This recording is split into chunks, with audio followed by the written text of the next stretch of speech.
Përshëndetje të nderuar miq dhe teleshikues të RTS Korça. Ja ku jemi sërish me emisionin më të ndjekur të rinjve. Do të jemi me ne, të rinjt për të rinjt, sigurisht në ekranet tuaja si çdo javë për 60 minuta në orën 17 dhe ku do diskutojmë për një temë mjaft e rëndësishme dhe shumë të prekshme në ditët e sotme. Fokusi jonë sot ka qenë të promovojmë arsimin profesional, shkollën, shërbime në qytetin e Korçës. Gjithashtu do të flasim më tepër rreth eksperiencave në kompani ndërkombëtare që kanë zhvilluar nxënësit e kësaj shkolle. Do të jemi këtu me vetë nxënësit dhe gjithashtu me mësuesen e cila do të na flas me një nga mësueset më saktë, e cila do të na flas më tepër rreth këtyre projekteve dhe projektet që do të zhvillohen në të ardhmen. Siç e përmendi edhe Flavia, do të diskutojmë për projektet që kanë në plan për të ardhmen, projektet që ata kanë realizuar, por sigurisht dhe praktikat që zhvillohen në bizneset lokale dhe bashkëpunimet e tyre. Do të flasim për programet e reja të cilat janë antarësuar dhe mënyrën se si nxënësit arrin të shohin këto si eksperiencë dhe zhvillim të tyre personal. Dhe tani, me ne në studio do të jetë një nga mësueset e shkollës profesionale shërbime. Do të jemi me profesore Marsida Nane. Profesore, faleminderit që pranuat ftesën për të qenë pjesë e emisionit tonë. Faleminderit dhe ju. Ne për të ndarë informacionet patjetër. Tani, përpara se ne të fillojmë me pyetjet, do donim të dinim konkretisht lëndën që ju jepni në shkollën profesionale shërbime. Unë për 20 vitesh jam mësuese pranë shkollës profesionale shërbime Korçë. Jam përgjegjëse njësisë së zhvillimit dhe konkretisht zhvilloj lëndët ekonomike në drejtimin hoteleri dhe ekonomi biznes. Po, një nga të veçantat që kanë edhe shkolla profesionale e qytetit të Korçës është shumë e rëndësishme praktikat që bëjnë nxënësit në ambientet e shkollës. Ç'mund të themi për praktikat profesionale dhe sa të dobishme janë ato për nxënësit? Unë para se të kaloj më tek mënyra e zhvillimit të praktikave, do doja të prezantoja edhe një herë 5 drejtimet që ne ofrojmë. Është drejtimi hoteleri turizëm, ekonomi biznes, buqësi, veterinari dhe kualifikimi pas të mesëm dizenjim mod. Është një kualifikim 2 vjeçar që prej 2 vitesh është hapur në shkollën tonë. Pra është një drejtim i ri. Po, një drejtim i ri. Mund të bëj një pyetje thjesht për të a ka pasur interes dhe fluks për të antarësuar te kjo lëndë? Ka pasur interes, është viti i dytë. Duke qenë se e vëre shumë me pjesën e lëndëve të reja që futen apo drejtimeve në të gjitha shkollat, flas jo vetëm në shkolla, drejtimet e tilla që janë pak të vështira për të kuptuar nga nxënësit shumica dhe e kanë pak me ndrojtje të futemi sa do ke. Jo, sepse ky kualifikim ofrohet për personat që kanë mbaruar një arsim të mesëm dhe është për të rritur më tej shkallën e njohurive dhe aftësive të tyre profesionale. Ne kuptoj. Mund të flasim pak për praktika tani. Po, praktikat në shkollë zhvillohen në 2 ambiente të themi. Zhvillohen në shkollë, një pjesë në shkollë dhe një pjesë në biznes. Në fillim të vitit, koordinatori i marrëdhënieve të biznesit, që është një funksion shumë i rëndësishëm në shkollë, në bashkëpunim me mësuesit e praktikave, hartojnë një grafik dhe një shpërndarje të mënyrës se si nxënësit do të zhvillojnë praktikat në biznes. Aktualisht kemi 80 marrëveshje bashkëpunimi me 80 biznese, 45 janë të drejtimit hoteleri turizëm dhe pjesa tjetër për drejtimet e tjera që ofron shkolla. Është pozitive fakti që nxënësit zhvillojnë praktika në biznes, sepse njihen me botën reale, me tregun e punës dhe në këtë mënyrë ata janë dhe më afër këtij tregu që në mbarim të shkollimit të jenë një kontingjent punësimi për këto biznese. Por unë do doja të pyesja sa të vlefshme mendoni ju nga ana profesionale janë këto praktika për nxënësit? Janë shumë të vlefshme sepse nxënësit zhvillojnë më tej aftësitë e tyre profesionale, tash njihen me kulturën e punës, njihen me punën reale që zhvillohet në një biznes. Ne folëm pak për rëndësinë që kanë praktikat që nxënësit zhvillojnë gjatë ambienteve të shkollës, por gjithashtu është shumë e rëndësishme dhe një risi së fundmi tek shkollat profesionale janë edhe eksperiencat që nxënësit marrin gjatë udhëtimeve jashtë vendit. Mund të flasim pak më tepër rreth këtyre eksperiencave. Në këtë vit shkollor, shkolla jonë është e përfshirë dhe po zbaton konkretisht 4 projekte. Projekti i parë ka startuar në muajin nëntor.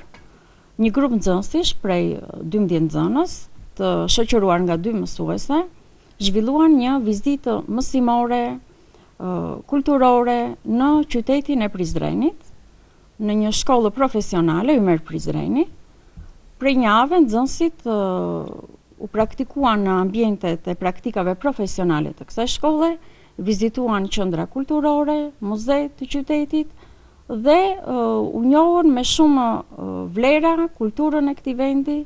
Dhe në muajin prill 12 nxënës të kësaj shkolle do të kthejnë vizitën dhe do të vinë në qytetin e Korçës për të implementuar fazën e dytë të këtij projekti. Ishte një projekt shumë atraktiv, shumë brezlënës për nxënësit, sepse ata u njohën me vlerat, traditat të këtij qyteti, por dhe me praktikat profesionale që zhvilloheshin në këtë shkollë. Një tjetër projekt në të cilin 5 nxënës do të shkojnë në Athinë të Greqisë, do të implementohet në fund të marsit. Është një projekt Erasmus Plus i Momavet, dhe atje nxënësit do të praktikohen në biznese hoteliere të këtij qyteti. Tjetër projekt ku Irisa dhe Jurgesti, 2 nxënës të shkollës tonë, ishin në Itali. Ata foli dhe Jurgesti, besoj, për eksperiencën që fituan gjatë këtij projekti. Prej 2 javësh ata punuan në pozicione pune specifike në bar dhe në kuzhinë. Besoj dhe ajo ishte një eksperiencë shumë e vlefshme, nxënësit u pajisën me certifikata, vlerësimi për punën e kryer në gjatë këtij projekti. Dhe projekti fundit, por jo më pak i vlefshëm për nga rëndësia, është një projekt që po zhvillojmë me ambasadën franceze. Në këtë projekt 10 nxënës do të shkojnë për një vizitë praktik profesionale në Nice të Francës. Ata do të praktikohen në ambientet e një shkolle shumë të shuar, profesionale që ndodhet në këtë qytet, do të kryen praktika profesionale sipas profilit të tyre në kuzhinë apo dhe në bar restorant. Prej muajit janar në shkollë po zhvillohet kursi gjuhës frange, janë 30 nxënës të përfshirë në këtë kurs, edhe mësues gjithashtu, dhe nga ky grup nxënësish do të përzgjidhen ata 10 më të mirët që zotërojnë në disi ato njohuri të bazë të kësaj gjuhës frange, por dhe që kanë aftësi profesionale dhe kompetenca profesionale më mirë se të tjerët dhe për të zhvilluar këto më tej në këtë shkollë. Tani duke qenë se gjitha këto projekte, disa janë realizuar, disa priten të realizohen, kuptohet që kanë një rëndësi shumë të madhe. Por nxënësit që shkojnë aty duhet të plotësojnë një sër kriteresh, besoj. Mund të na thoni disa të tilla? Kriteri kryesor është që ata të kenë aftësi të mira profesionale për drejtimin ku ata studiojnë, të kenë njohuri bazike të gjuhëve tuaja sigurisht, por dhe të kenë një sjellje etike dhe komunikim etik. Sigurisht dhe kjo është primare në kriteret që ne përzgjedhim këta nxënës. A ka patur një rritje në interesin e nxënësve për të bërë pjesë e kësaj shkolle viteve të fundit? Po, patjetër, ka pasur një rritje, ka drejtime që kanë mbetur stabil për sa i përket numrit të regjistrimeve, por duke qenë se Korça është kthyer në një atraksion të fuqishëm turistik, dihet që kjo dhe ka lidhje me kërkesën e nxënësve për të regjistruar më së shumti në drejtimin hoteleri turizëm, sepse kërkon dhe tregu i punës këtë lloj fuqie punëtore. Tani profesore, duke qenë unë do të shndroj prapë tek projektet, por brenda dhe jashtë vendit do t'i marr në përgjithësi, duke qenë se ju na përmendet projekti që keni realizuar, projektet të ardhmes që jeni duke punuar për to. Por një dëshirë që ju keni apo diçka tjetër që dëshironi ta realizoni lidhur me këto projekte në të ardhmen. Pra mendoni që okay, po bëjmë projektin për në Francë, realizuam pjesën e Italisë, por kemi dëshirë të bëjmë edhe këtë një projekt tjetër, nuk kemi. Dëshira jonë është që sa herë të ketë thirrje për projekte, ne të aplikojmë. Dëshira jonë është të fitojmë në këto projekte, sepse po i shikojmë që janë projekte që vërtet e rritin shkollën. I japin vlerë, rritin vizibilitetin e saj, emrin e saj, por dhe nxënësit fitojnë aftësi dhe eksperienca që janë të paruara për ta. Dhe që dihet që këto eksperienca ata i përçojnë dhe tek miqtë e tyre të afërmit dhe kështu në këtë mënyrë rritet dhe emri i shkollës. Ne kemi mbritur në fund të intervistës, para se të lëmë të largohemi, të donim një mesazh që mund të jemi për nxënësit, qoftë për të bërë pjesë e shkollave, por edhe ndoshta edhe një mesazh për nxënësit në përgjithësi. Unë ju bëj një thirrje, me që jemi dhe në fushatë promovimi, në çelim fushatën e promovimit, të gjithë nxënësit e klasave të nënta të zgjidhin arsimin profesional, sepse është çelësi i suksesit të tyre drejt së ardhmes.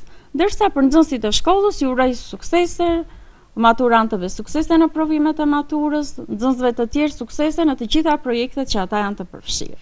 dhe ta çojnë më tej ta ngrejnë emrin e shkollës Shërbime Korç. I falenderojmë shumë që ishit sot me ne. Shpresoj që të shihemi në projekte të ardhshme. Faleminderit dhe ju për ftesën. Dhe nga të rinjt për të rinjt, ju njoftojmë sërish se do të kemi një hapësirë shumë të shkurtër publicitare dhe do të rikthehemi me ata, vetë nxënësit. Jemi sërish në studio me një nga studentët e Shkollës Profesionale Shërbime në qytetin e Korçës, Jurges Malushi. Përshëndetje Jurges. Faleminderit që pranove ftesën tonë. Ne tani nisim intervistën e sotme duke na folur pak pse zgjodhët Shkollën Profesionale Shërbime.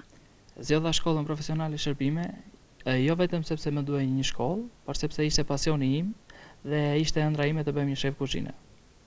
Për sa i përket profesionit tuaj, sigurisht është e ditur që përveç pjesës teorike që ofrohet mësimi në kjo shkollë, duhet të jetë edhe pjesa praktike.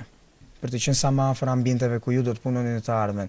Mund të na flisni pak lidhur me praktikat që zhvillohen aty? Po, praktika zhvillohen në shkollë, në ambientet e shkollës, nga kushtet më moderne dhe mësuesit janë nxënës ose ish nxënës të cilët janë rikthyer dhe na japin mësim ne ku na tregojnë dhe vetë eksperiencën e tyre dhe na mësojnë se si të jemi sa më të afërt me profesionin. Përveç praktikave brenda në shkollë, ju së fundmi keni qenë edhe jashtë vendit për të marrë më shumë eksperiencë dhe për të mësuar më tepër.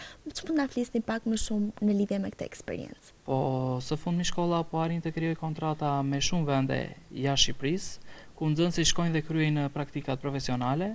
Unë së fundmi kanë qenë në Itali, ku qëndrova rreth 2 javë dhe kryeva praktikën në pozicionin e barit, ku ishte një nga dëshirat dhe ëndrat e mia dhe më në fund e realizova sepse këtë mundësi ma dha shkolla. Okej, por duke qenë se ti fole për pjesën tënde, kuptohet për eksperiencën që ke pasur në Itali dhe me praktika që mund të zhvillosh në vendin tënd. Si është bashkëpunimi i shkollës me institucionet lokale, pra me bizneset lokale? Dhe sa ju ndihmojnë këto eksperienca të fituara për tu antarësuar, le të themi, në këto biznese? Tani shkolla i kryen kontratat me bizneset dhe çon aty nxënës të cilët fillojnë dhe kryejnë biznesin pranë punonjësve që janë aty duke mësuar, por gjithashtu shkolla ju jep dhe një mundësi tjetër që nëse biznesi e pëlqen një nxënës që është i aftë në profesion, biznesi direkt mund t'i rekomandoj shkollës që ta mbajë atë person në vendin e punës, sepse ai avash fillon dhe mësohet. Pra ka një punë të siguruar. Po, patjetër, nëse ai nxënës e ka me pasion dhe është i aftë në profesionin që bën, ai gjithmonë ka të siguruar. Ky është një aset shumë i rëndësishëm për të ardhmen. Patjetër. Një nga fokuset e emisionit të sotëm është eksperienca juaj gjatë vendit dhe unë dua të përshëndrojmë pak më tepër këtu. Mund na tregoni pak më shumë momente gjatë udhëtimit tuaj dhe si ju ka ndihmuar në formimin tuaj profesional dhe personal. Së pari kur shkuam në Itali ishte një nga eksperiencat më të bukura, sepse për mua ishte hera e parë që shkoja në një vend tjetër dhe arrin të mësohesh me persona të tjerë, me një gjuhë tjetër të cilën ti nuk e praktikon në jetën e përditshme, por mësohesh edhe me persona të tjerë të cilët janë pak më të rrept në pjesën e punës dhe kjo ishte një nga gjërat më të bukura që unë kalova, sepse aty arrita të mësoja shumë gjëra të reja, por pash dhe shumë ushqime ose shije të ndryshme. Takova bëra edhe njerëz miq të rinj, shok të rinj, të cilët kemi kontakte edhe sot. Por që të shkosh në një praktikë të tillë dhe të fitosh këtë eksperiencë, besoj ka kritere. Mund të na përmendni disa prej tyre? Po, kriteri bazë duhet të jesh një person ekselent. Duhet të vish në shkollë, duhet ta kesh me dëshirë ardhjen në mësim, nuk duhet të jesh person që i neglizhon gjërat. Ato që bën duhet ta bësh me dëshirë. Një diçka që ti e bën duhet ta bësh me patjetër. Dhe e dyta është një diçka që duhet të dish të gjuhët. Domethënë duhet të jesh një person që di ke disa kualifikime për të kaluar, sepse është pak e vështirë. Pjesa e komunikimit. Është shumë e vështirë. A keni ndjerë ndonjë ndryshim për shembull në mënyrën se si e mendoni perspektivën e të ardhmes tuaj pas kësaj eksperience? Po, ndryshimi është sepse e shikoj që sot që Shqipëria ka një ndryshim me vendet e tjera, sepse atje sa vinte dhe më shumë ishte në rritje kërkesa për punëtor. Mua aktualisht më kërkuan, më thanë që të ofrojmë shkollën të gjitha, domethënë mundësinë e qëndrimit dhe një kontratë pune që të arrish të punosh këtu nëse ti dëshiron, sepse ishte shumë e lartë kërkesa për punëtor. Por që do shikojmë si mundësinë në të ardhmen, po. Tani mua më pëlqen pak të flas për pjesën e të ardhmes dhe dua të nxjerr pak ato projektet në thonjza ose planet e tua personale për pjesën e të ardhmes, lidhur me eksperiencat e reja, qofshin këto projekte shkollore, por dhe projektet e tua personale. Për sa i përket nga shkolla, në të ardhmen është ne tani së fundmi shkolla po krijon një kontratë me Francën, ku do shkojmë sërish 2 javë eksperiencë në Francë. Merrni kështu nga jashtë, njerëz nga jashtë Jo, merrni, nuk merrni, ha? nga shkolla. Okej. Po certifikata me që se tha Mikaeli merrni njerëz. Unë në Itali e mora një certifikat ku tregon Pa. dhe njihet dhe jashtë vendit që unë kam qenë një person që kam kryer 2 javë praktikë në X vend po e themi dhe aty Po. njihesh domethënë. Kurse për në Francë do shohim, edhe aty besoj se do marrim certifikatën. Po për sa i përket për mua më shumë mundësi e shkoj që do ikja shtetit. Ja shtetit. Po. Dhe ne Sepse ishte shpresojmë jetë që sa të pak më arish, ndryshe. shpresojmë që të arish sukses, të bësh ëndrat e tua realitet. Po. Dhe sigurisht të falenderojmë që ishe me ne sot këtu në studio dhe Para ndarëm se një ta informacion. mbyllim një këshill. Po, patjetër një këshill për të gjithë të Një rinj për të këshill ndjekur për të rinjt. arsimin profesional. Këshilla për të rinj do jetë që gjithmonë mos u neglizhoni nga fjalët e të tjerëve, por bëni atë që keni në mendje sepse gjithmonë është mendja dhe zemra juaj që do t'ju çojë përpara, nuk ju çon askush. Kjo është e këshilla ime. Dhe të gjithë të rinjt marrin mesazhin tënd. Shumë faleminderit për ftesën. Kënaqësi. Do të shihemi sërish. Shihemi. Dhe nga të rinjt për të rinj do të shkëputemi tani për një hapësirë shumë të shkurtër publicitare dhe rikthehemi sërish. Jemi rikthyer sërish në studio dhe tani do të jemi me vetë studentët e kësaj shkolle për të na folur më tepër rreth eksperiencave të tyre. Jemi tani me Dion Sulejnin. Përshëndetje Dion. Përshëndetje. Faleminderit që pranove ftesën tonë. Asgjë, ju lutem. Le ta nisim intervistën e sotme me pyetjen e parë që kemi ne, pse zgjodhet pikërisht drejtimin e kësaj shkolle, këtë drejtim shkollës të ti do na i shpjegosh më tepër dhe pse pikërisht arsimin profesional. Zgjodha arsimin profesional më shumë sepse e kisha pasion, ndihmën e kafshëve, unë vetë zgjodha arsimin veterinar dhe është një arsimim që ka një të ardhmë tepër të zhvilluar dhe mund të arrish shumë gjëra me këtë profesion. Por duke qenë se e përmendëm pak më përpara dhe me të ftuarin me Jurgesin pak më përpara, duke qenë se ishte intervistuari i parë. Pjesa e praktikave ka një rëndësi të veçantë në shkollën tuaj. Diskutohet përveç pjesës teorike që ju merrni mësim dhe pjesa praktike. Si i shehti nga këndvështrimi personal pjesën e praktikave, vlefshmërinë e tyre, aftësitë që ti përfiton, mund të na flasësh pak? Po. Është tepër e vlerësuar dhe pjesa e praktikave sepse neve vetëm ana veterinare ka edhe brenda laboratoret në shkolla, por ka edhe praktika që bëhen në baza bujqësore e shkollës ku ka kafshë të ndryshme dhe aty mund të bësh injeksione, operacione ose module të praktikave dhe janë tepër efikase, domethënë profesorët janë shumë të kualifikuar në atë drejtim. Unë e përmenda pak edhe tek intervista e parë që doja më shumë të fokusoheshim pak tek ai fokus që kemi sot për emisionin e sotëm për praktikat që bëjnë nxënësit e kësaj shkolle jashtë vendit. Mund na flasësh pak për praktikat e tua personale që ke zhvilluar jashtë vendit dhe çfarë ke mësuar nga to?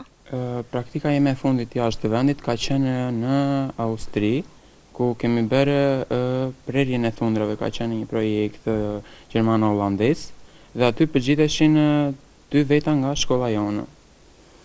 Ndër ta isha dhe unë dhe praktikat ishin me të kualifikuara në Austri, kuptohet ambienti, kushtet e punës, Gjithçka që përmbledh ky projekt, po. Por më konkretisht, duke qenë se titulli ishte pak i veçantë, në mos gaboj prerja e thundrave? Po. Po, mund të na flasësh pak më shumë çfarë ndodhi gjatë këtij projekti? Çfarë është kjo prerja e thundrave? Na i shpjego pak për ne që ndoshta nuk i dim këto të kafshëve. Ne dim të presim thundra ne.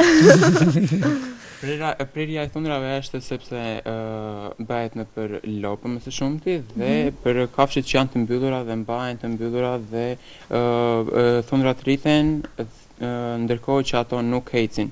Ndërkohë që ato ecin, ato gryen me kalimin e kohës në për ambientet terrenet ku kalojnë. Dhe nëse neve i mbajmë të mbyllura në stallat ose në ambientet përkatëse, ato rriten dhe janë të nevojshme që të priten sepse kanë reduktime në qumësh, mish, kualitete. Pra ka ndikim dhe tek pjesa tepër të madhe. Wow, nuk e dija. Nuk e mendoja që ishte e tillë, por mund të na përmendesh disa nga momentet më të rëndësishme që ti ke pasur, jo vetëm tek kjo eksperiencë ndërkombëtare, por edhe tek eksperiencat që ke pasur gjatë shkollës këtu tek vendi jon, pjesa e praktikave që ke zhvilluar, momente të veçanta, domethënë. Momentet të veçanta janë momentet që kemi kaluar me profesorët veterinare ku na kanë marrë në për praktika dhe në për terrene fshati, edhe në persona të caktuar, familje, edhe biznese të mëdha, ku kemi bërë ndërhyrje, injeksione dhe duke hasur sëmundje nga më të ndryshme. Kjo ka qenë diçka pozitive për ty, besoj. Ndërsa më e veçanta mund të ishin ato që ishin ndërhyrjet e vështira. ose distoqitë që janë lindjet e vështira. Të tipit, Të tipit, ndërhyrjet e vështira. tek ndërhyrjet e vështira mund të jetë për shembull mosdalja e frytit jashtë e vetë viçit ose delës ose në çfarë kafshë neve. Po, me sa shoh ke marrë shumë informacione, por a ke ndjerë një ndryshim se si e percepton të ardhmen tënde pas kësaj eksperience? Po, e ardhma ime, domethënë, unë e kam planifikuar atë dhe mund ta them me gojën plot që do e vazhdoj shkollën në Universitetin Bujqësor i Tiranës. Këtë mundësi ma ofron vetëm shkolla ime, sepse në qoftë se do isha në gjimnaz të përgjithshëm, do të arja një kualitet më të lartë për të arritur mjekësinë veterinare. Dhe pas Universitetit Bujqësor të Tiranës mund të jepet mundësia që të punësohesh në shumë drejtime, siç mund të jetë mësuesi, ose biznese private, ose në shtet. Ka shumë vende të lira pune. Do të ndalesha pak te kjo pjesa e punësimit, duke qenë se ti përmendi pjesën e institucione private, mësues, ndoshta mund vish të japësh mësim aty ku ke mbaruar Po, edhe ajo është. Thjesht unë doja të dija atë profesionin tënd që ndëron vërtet, pra shumica mund të mendojnë të punësohen, nuk e di, jashtë vendit dhe një profesion të përcaktuar, por unë thjesht dua të di për degën tënde cili është ai profesioni që ti ndëron, pra maja, që ti mendon. Maja është që të kem një farmaci ose një spital ose hoteleri kafshësh në ambientet e mia, domethënë, të jetë biznesi im dhe përveç atyre të kemi edhe raste që janë private me telefonata ose jashtë, domethënë, të pa planifikuara. Pra pjesa domethënë të shpëtosh jetën e kafshës dhe të krijosh atë biznesin tënd, sigurisht. Ti na i përmende pak në hyrje të emisionit pse kishe zgjedhur këtë drejtim, pra se që ishte një drejtim i cili të ofronte vende pune e të tjera, por a ka qenë edhe vetë një dëshirë personale, një pasion i yt, a ka patur mbështetje nga familja? Po, synimi, dëshira ishte e imja dhe përkushtimi dhe ndihma dhe një anë morale ishte nga prindrit dhe nga shoqëria e mamas, në qoftë se mund të them. Po, dhe gjitha këto bashk bën që ti ta zgjedhësh. Po. Atëherë Dion, duke qenë se ti ke marrë pjesë në praktika, pra ke arritur të kuptosh atë çka vërtet mësimi kërkon tek nxënësit, do donim të dinim një këshill që ti u ofron të rinjve, lidhur me ndjekjen e arsimit profesional, ti heqin ato mendimet që është një shkollë sa për të mos mbetur pa shkollë, pra t'ju tregosh atë çka vërtet ajo shkollë ofron, mundësitë që ajo ka dhe vërtet vlerën e saj. Po. Unë do i thesha të rinjve që drejtimi veterinar është shumë i kërkuar, ka shumë vende të lira pune dhe mund të zgjidhni drejtimin veterinar siç jam unë dhe në të ardhmen mund të bëheni një biznesmen tepër i suksesshëm ose një punëtor tepër i kualifikuar.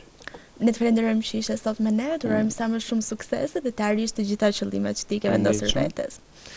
Do të shkëputemi tani për një hapësirë të shkurtër publicitare, por para se të kalojmë në të, doja të bëja një falënderim për Nik Optika, një optik e cila ofron xhama me një kualitet, një cilësi shumë të lartë. Vizita me aparaturë të një teknologjie akoma dhe më të përparuar ndryshe mund të themi nga optikat e tjera dhe gjithashtu syze dielli të markave nga më të njohura. E gjeni shumë thjesht në pedonalen e qytetit. Rikthehemi shpejt.